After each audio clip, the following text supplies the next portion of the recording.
یہ 3 درجے ایسے ہیں جس کے لیے قرآن کریم نے 2 شرطیں بیان فرما دی۔ قرآن کریم فرماتے ہیں الا ان اولیاء اللہ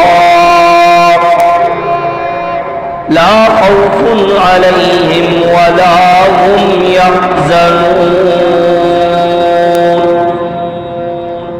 خبردار آگاہ ہو جاؤ، بیدار ہو جاؤ۔ الا حرف تنبیہ ہے، عربی گرامر کے اعتبار سے کسی کو غفلت سے جھنجھوڑنے کے لیے عربی زبان میں لفظ آتا ہے الا۔ قرآن کریم پوری توجہ چاہتے ہیں اور پوری توجہ طلب کر کے فرما رہے ہیں۔ فرمایا الا ان اولیاء اللہ، خبردار آگاہ ہو جاؤ، بیدار ہو جاؤ، پوری توجہ اور انہماک کے ساتھ سنو۔ ان اولیاء اللہ لا خوف علیہم ولا هم یحزنون، اللہ کے جو ولی ہوتے ہیں، اللہ کے جو پیارے ہوتے ہیں، اللہ کے ساتھ جو تعلق رکھنے والے ہوتے ہیں، قرآن اعلان کر رہا ہے لا خوف علیہم ولا هم یحزنون، انہیں کوئی خوف لاحق نہیں ہوتا، انہیں کوئی غم لاحق نہیں ہوتا، وہ خوف سے بھی پاک ہوتے ہیں، وہ غم سے بھی پاک ہوتے ہیں۔ اب قرآن کریم دوسری جگہ فرماتے ہیں انما یخشی اللہ من عبادہ العلماء، اللہ سے سب سے زیادہ ڈرنے والے علماء ہوتے ہیں۔ یا اللہ بات سمجھ میں نہیں آ رہی، ادھر سے فرمایا جا رہا ہے ولیوں کو کوئی خوف نہیں ہوتا، ولیوں کو کوئی ڈر نہیں ہوتا، اور ادھر فرمایا جا رہا ہے سب سے زیادہ ڈرنے والے اللہ کے، اللہ پر ایمان رکھنے والے اور علم والے علماء ہوا کرتے ہیں۔ اب یہاں بات سمجھ میں نہیں آتی کہ ایک طرف قرآن کا اعلان ہے کہ خوف اور غم لائق نہیں ہوتا جو اللہ کے پیارے ہوتے ہیں، اور دوسری جگہ فرمایا جا رہا ہے کہ سب سے زیادہ اللہ سے ڈر رکھنے والے وہ اللہ کے علم کو حاصل کرنے والے، دین کو حاصل کرنے والے، شریعت کو حاصل کرنے والے علماء ہوتے ہیں۔ تو یاد رکھیے گا ایک ڈر ہوتا ہے کسی کی عظمت کی وجہ سے، اور ایک ڈر ہوتا ہے اپنے جرم اور گناہوں کی وجہ سے۔ کسی کی عظمت کی وجہ سے ڈر، ایک آدمی بالکل پاک صاف ہے، اچانک اسے آرڈر آیا جناب آپ کو تھانے میں بلایا جا رہا ہے، بالکل پاک صاف ہونے کے باوجود اس کے دل میں ڈر پیدا ہوگا کہ پتہ نہیں کیا ہو گیا، مجھے کیوں بلایا جا رہا۔ اسے کہا جاتا ہے عظمت کا ڈر، کسی کی عظمت کی وجہ سے دل میں خوف پیدا ہوا۔ اور دوسرا ہوتا ہے کہ چور کو پکڑ لیا گیا، اب اسے کہا جا رہا کہ آپ کو تھانے میں لے کر جائیں گے۔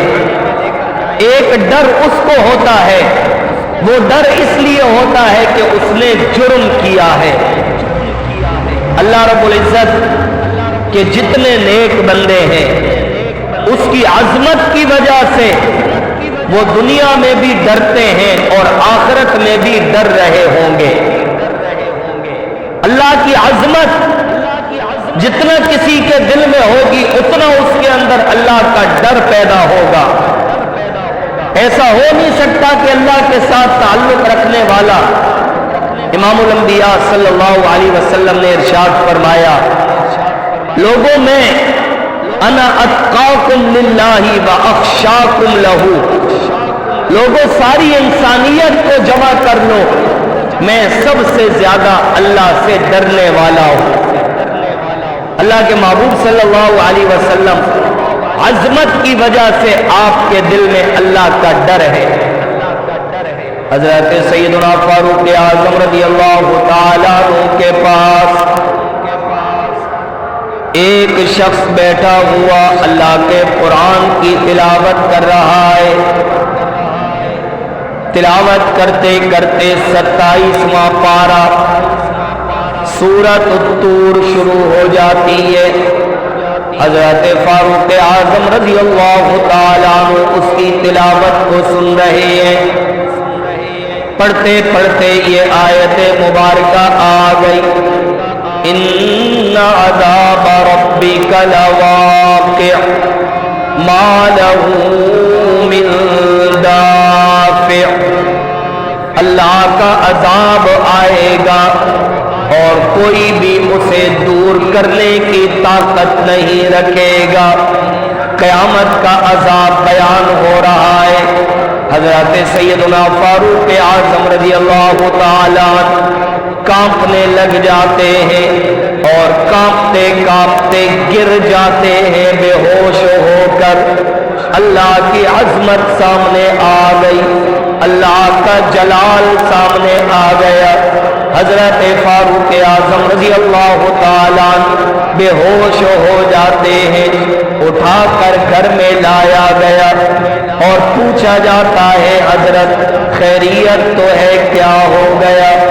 فرمایا میں نے اللہ کے قرآن کی ایک آیت سنی، ان عذاب ربک لواقع ما له من دافع، یہ آیت مجھے بے چین کر رہی ہے، پتہ نہیں کیا عالم ہوگا، اللہ کے عذاب آنے کی کیا صورت ہوگی۔ اور اتنے دن بیمار رہے، اتنا بیمار ہو گئے کہ لوگ عیادت کرنے کے لیے آنے لگے۔ قرآن کی صرف ایک آیت سنی اور یہ اثر ہوا۔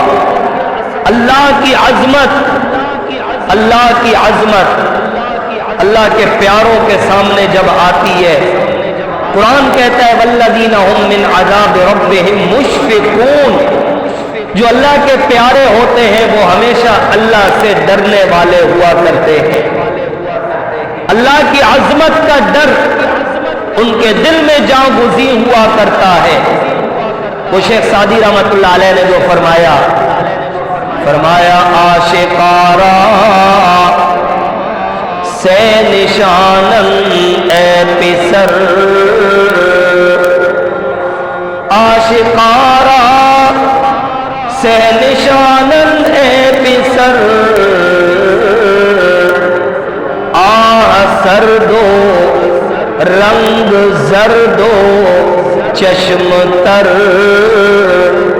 اللہ سے تعلق رکھنے والے جو اللہ کے پیارے ہوتے ہیں، جو اللہ رب العزت کے محبوب ہوتے ہیں، جو اللہ رب العزت کے عاشق ہوتے ہیں، تین علامتیں بیان فرمائی بابا سعدی نے۔ سردو رنگ زردو چشم تر، ان کے دل میں ان کی زبان پر ہر وقت سرد آہیں ہوا کرتی ہیں، اللہ کی یاد میں، اللہ کی محبت میں ان کی زبان پر اللہ کا ذکر ہوا کرتا ہے، اللہ رب العزت کی یاد میں ان کی زبان رطب اللسان ہوا کرتی ہے۔ سردو رنگ زردو چشم تر، ان کا رنگ زرد پڑ جاتا ہے اللہ کے خوف میں، اس کے جلال اور اس کی عظمت کو سامنے رکھ کر ان کا رنگ اڑ جاتا ہے، اللہ رب العزت کی عظمت کو یاد کر کے ان کا رنگ زرد پڑ جاتا ہے، اور اس کا نتیجہ ان کی آنکھوں سے ظاہر ہوتا ہے کہ ان کی آنکھیں برسنے لگ جاتی ہیں اللہ کی محبت اور اللہ کی یاد میں۔ یہ ہوتا ہے اللہ کی عظمت کا خوف، اللہ کے جلال کا خوف، یہ قیامت کے دن اور دنیا میں اللہ کے ساتھ تعلق رکھنے والے ہر انسان کو اللہ نصیب فرمائے گا۔ انبیاء علیہم الصلاۃ والسلام اور اولیاء کرام، بزرگان دین، دنیا میں بھی اور آخرت میں بھی اس طرح کا خوف اور اس طرح کی غم و حزن کی کیفیت میں مبتلا ہوا کرتے ہیں۔ اور دوسرا خوف میں نے عرض کیا وہ ہوتا ہے کہ جو اپنے جرم کی وجہ سے ہوتا ہے، اپنے جرم کی وجہ سے، یا دوسرا غم وہ ہوتا ہے جو اپنی کوئی محبوب، کوئی عزیز چیز انسان سے زائل ہو رہی ہو، چھوٹ رہی ہو، انسان اس کو دیکھ کر غمگین ہو جاتا ہے، پریشان ہو جاتا ہے۔